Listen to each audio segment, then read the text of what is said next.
The Hyperion. Every new player dreams about one day obtaining this weapon. Not only is it a must-have when it comes to unlocking harder parts of the game, but it's also a symbol of wealth and commitment for other players to see. Well, among other things.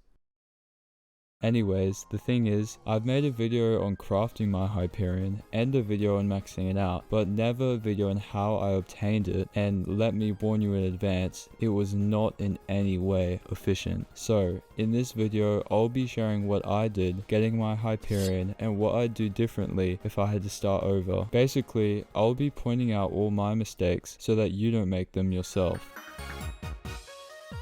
The first thing you're probably wondering is, how long did it take? Well, it's not as simple as you might think. I started playing Skyblock way back in June 2020, almost 5 years ago, and about 1 month before the dungeon update. So it was safe to say I didn't know what a Hyperion was, because it wasn't in the game yet, and not even what I was doing. In fact, I was so clueless for the first 6 months of playing that I didn't even know what a buy it now auction was. This brings me to my first point, watch tutorials. If you're new to the game, watching tutorials is a must. Hypixel Skyblock doesn't have an in-depth tutorial built into the game like other MMORPGs. Just watching a bunch of YouTube tutorials will teach you fundamentals of the game and will save you so much time down the line. Okay, so now that I knew the basics, I was ready to make some goals. I decided I wanted to do these things with my profile ASAP. Unlock 20 million slots, get Necron armor, and unlock and buy the Juju shortbow. And that's what I did. However, I kept on seeing videos about this crazy weapon called the Hyperion. And sometime at the beginning of 2023, or about 2.5 years into my profile, I decided I wanted to get one. This brings me to my next point. You've probably seen those videos on YouTube about people speedrunning a Hyperion on a new profile. In reality, this is not practical whatsoever. Many things like minion slots, unlocking collections, and investing in a money-making setup should be the priority. Let's have a look into that last option. What does investing in a money-making setup look like? What does that mean? Well, most of the ways you make money in the game involves a setup like farming, mining, slayers, and dungeons, just to name a few. It's important to have a way to make money before and after getting the Hyperion. It didn't take long for me to complete those first two goals, but I was struggling to find a money-making method. For me, I wanted a money-making method that I enjoyed. I don't know about you, but I feel like this is an issue for new players as well. You see, personally, I'd rather grind a money-making method that I enjoy that makes less than one that I hate. I'll talk about this topic more later in the video, but let me know your thoughts in the comments. Almost exactly a year into my profile, before I even decided I wanted to get the Hyperion, the Crystal Hollows update released. This was huge for many late game and end game players like Deathstreaks who rushed gemstone mining, making billions. I was still looking for a money making method, so decided to check out what the Crystal Hollows had to offer, and that's when I discovered automatons. Automatons are a mob that spawn in the precursor remnants of the Crystal Hollows. They come in two variants, level 100s and level 150s. The main difference being that level 150s can only spawn inside the precursor city in certain locations, whereas level 100s can spawn anywhere within the precursor remnants. Automatons have 6 main drops: Robotron reflectors, control switches, superlight motors, synthetic hearts, electron transmitters, and FTX 3070s. These are all robot parts that are required if you want to get the Sapphire Crystal for Nucleus runs. From level 100s, each part has a base drop chance of 1%, and level 150s have a base drop chance of 2%, double that of the level 100s. This means to maximize profits with this money making method, it's most ideal to only kill level 150s in the precursor city. I don't really know why, but I fell in love with this money making method, and once I started, I couldn't stop. I started off killing them with my Juju shortbow for a while, and I kept reinvesting the coins into my setup for more magic finds. I eventually memorized every spawn location in the precursor city and developed my own route, long enough that I could consistently kill automatons at the same rate at which they spawned. My setup consisted of full renowned Sora armor, level 100 legendary black cat pet with a lucky clover, Daedalus axe, and magic find enrichments on my accessories. With this setup, I was getting around 220 magic magic finds and making 20 to 25 mil an hour, which back then wasn't too bad. There was one main issue with this money making method. It sucked progression wise. I really should have only grinded it temporarily until I had enough money for some other setup like a Slayer setup or dungeon setup, which would have helped me progress further into the game. But no, I decided I would grind automatons every day, all day, until I had 1.2 billion coins to buy the materials to craft the Hyperion. And that's what I did.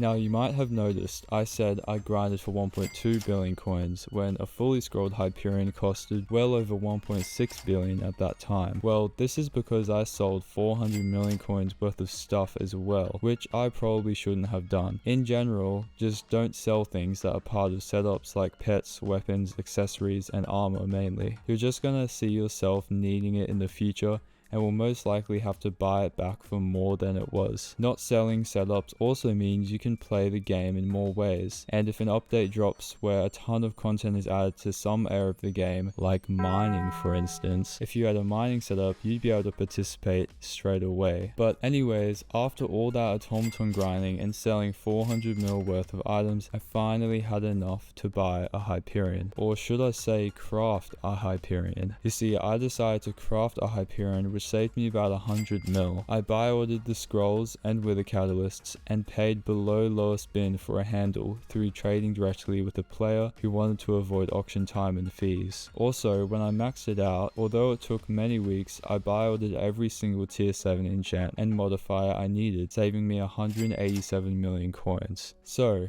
plan ahead and buy order everything expensive from the bazaar that you need. Some of you probably still wonder, why automaton grinding? Why did you stick with it for over 50 hours if it made so little money? To be honest, I just really enjoyed it as an activity, requiring very little brain power, and since no one did it, I never had the problem of griefers like I had when trying other more competitive methods like dillo mining when that was a thing. I also loved the thrill of moving up the automaton kills leaderboards, and am still sub 50 in the server despite not grinding automatons for over 2 years. However, there were those pretty big downsides of spending 50 hours getting low coin rates and absolutely zero Skyblock XP after the bestiary was maxed. So if I could go back and do something different with this knowledge, I would have. Since getting my Hyperion, it's enabled me to take part in many new parts of the game, namely Kudra, which has made me well over what I spent on my Hyperion and has been really fun. I haven't touched automaton grinding in over 2 years, and I bet that kill count is really bothering some of you viewers, so for the remainder of this video, I'm gonna fix that. Okay, so before I decided to finish off the 100,000 kills, I decided it would be a good idea to see how much money I can make per hour with my setup at the moment. I'm using basically the same setup, except I have 100 mil gold collection with a G-Drag, so I'll start a 5-minute timer and see how we go. Alright, the 5 minutes has started now. That is my time up. That was 5 minutes. There we go, time is done. Now to see how many we got. Okay, so I did the 5 minutes, but I didn't actually look at my automaton kills beforehand, so I don't actually know how many kills I got, meaning we're gonna have to do that again. Take 2. Starting with 96,979 kills. I'm gonna play the timer, starting here, and the 5 minutes starts now. Alright, that's time. Let's have a look and see how many kills we've got. Alright, let's compare that. So at the start we had, alright, so you can see there we had 96,979 kills to begin with, and our current automaton kills is 97,116. That means we got 137 kills in 5 minutes times by 12, which means we are killing automatons at the rate of 1644 kills per hour. Now also you can see our magic find was 283, and using outcro's calculator, his calculator says we should have been making 35 million coins an hour with those rates. What I'm curious to see is if we were increase looting 4 to looting 5, what would happen? Okay, that will give us another 3 million coins per hour. However, if we used a mole pet at level 100. Wow, that's 53 mil an hour. However, we would not have the golden dragon perks, so we would have less magic finds. I ended up buying a mole pet. Alright, there's a level 100 mole pet on the AH now, so I'm gonna go ahead and buy it. And I was able to get my magic find with the mole pet to about 250. I kept looting as 4. I didn't want to spend all that money just for looting 5. And with 137 kills every 5 minutes, looting for 250 magic finds and a mole pet level 100 legendary, I was making about 50 mil per hour on average. I'll stop there. So we are almost 1.5 hours in, and now it's the moment of truth to see how much money we've made. Pick up all. About 49 mil, let's just say 50 mil. A bit over an hour, hour 20. Alright, 99999 kills. Ready? There it is, 100,000 TomTom kills. And after getting 100,000 kills, that's going to be the end for this video. If you enjoyed, feel free to like and subscribe, and I'll see you in the next one. Bye.